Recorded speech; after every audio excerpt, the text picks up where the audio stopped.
Hola, muy buenas. Vamos a seguir trabajando con nuestro instrumento en esta sección de robando frases. Vamos a robar hoy una del maestro del bebop, del jazz, Herb Bellis.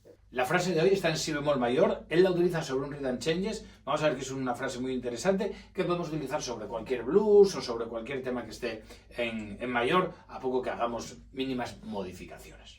Vamos a por ella. Si bemol.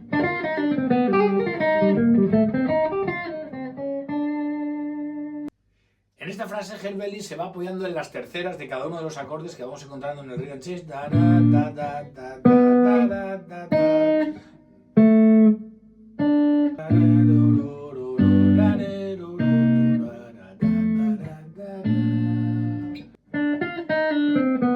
de sol, tercera de do, tercera de fa,